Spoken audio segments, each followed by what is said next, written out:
Have you ever looked at the action figures on your shelf and thought, man, what if they weren't just for display? What if they were actually keys? Keys to a whole new world of digital adventure? Well, that's the core idea behind the Hela project, and that's what we're breaking down in this explainer. Just think about it for a second. Every single figurine you own could become a key that unlocks new characters, quests, or exclusive experiences in a game. It's a really powerful concept, and it's aimed at solving a problem that, honestly, most of us have probably run into. So, why is this whole idea so compelling? Well, to get it, we really need to talk about something pretty much every gamer has felt. You know the feeling, right? You get a new game, you're totally hooked for weeks, you grind for the best gear, and then, poof, the magic is just gone. Let's dig into why this gaming burnout happens. A lot of the time, games just lose their shine when the content gets stale, or the in-game economy makes all our hard work feel kinda meaningless. All our digital treasures are just trapped in that one game. And meanwhile, our physical collectibles are sitting on a shelf, completely disconnected. This huge gap between our physical and digital worlds is a major headache for players and creators alike. And this is exactly where Hela steps in. See, it's not just about building another game. It's about creating an entire ecosystem designed to fix these problems by weaving our physical and digital worlds into one seamless, awesome experience. Now, Hela's vision is frankly pretty ambitious. They want to create a world where everything you do, playing, collecting, interacting, builds real, traceable value. It's all about giving players true, provable ownership over their stuff, something that's so often missing in traditional gaming. The engine making this all happen is what they call the value loop, and it's a really powerful, self-sustaining cycle. Here's how it works. You play the game, you earn digital assets. These assets can then be linked to physical collectibles. Then, when you share your collection, online or offline, you bring in new players.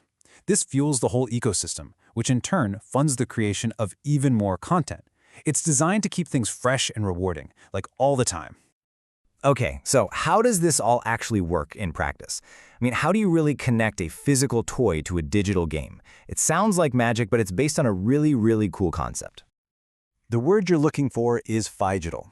Yeah, it's a blend of physical and digital, and it's the engine behind this whole thing. It just means that a physical product, like a figurine, is permanently tied to unique digital rights and in-game experiences that only the owner, that's you, can access. Let's just walk through what this would feel like. It could start with a physical blind box. You know, one of those cool packages where the collectible inside is a total surprise. You open it, you find an awesome figurine, and then you use a unique code to unlock its digital twin in the game. That digital twin is an NFT, which is just a unique digital certificate that says, hey, this is mine. And just like that, that character is yours to play with. From there, you can grow both your physical and your digital collection and share it with a whole community of people who are just as into it as you are. But for this whole phygital world to actually work, it needs an economy, right? And every economy needs a currency. In the Hela ecosystem, that currency is the Hela token. You can think of it as the fuel that powers every single interaction.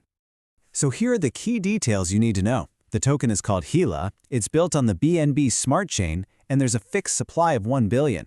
Now, why is a fixed supply so important? Well, it means no more tokens can ever be created, ever. And that helps prevent inflation and makes sure the token's value isn't just watered down over time. And if you look at how they're allocating it, you can see it's really structured for the long haul. The biggest slice of the pie, 35%, goes right back into the ecosystem itself. That's for funding new content, partnerships, and just general growth. The rest is split between reserves, market liquidity, the team, and community rewards. It's all designed to support a healthy, sustainable economy. Now, this is one of the most interesting parts of Hela's whole setup. 0%, zero, was allocated to private sales. This was a very deliberate choice, and it's a big deal. It's all about creating a level playing field and avoiding those early investor dumps that can sometimes really hurt a project and its community down the line. So, what do you actually do with a token? Well, it's all about utility.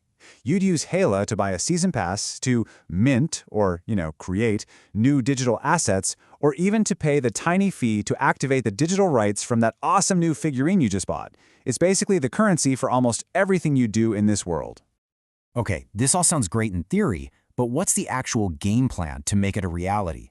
Let's take a quick look at Hela's roadmap to see how they're planning to bring this whole vision to life, step by step. So Hela's roadmap is a 4-phase journey. It starts with the super important stuff, world building, creating the characters, the lore, the rules of the universe. Then it moves to launching the first physical and digital assets. After that comes the game itself, and that's followed by a long-term plan for expansion, with new content and partnerships to keep the world growing and feeling alive. And this brings us to the final really big question. Hela is basically betting that the future of entertainment isn't just on our screens or just on our shelves, but in the seamless connection between the two. So is this fusion of the physical and digital the next evolution of how we collect, play, and connect with the stories we love? Well, that's the idea that's really worth thinking about.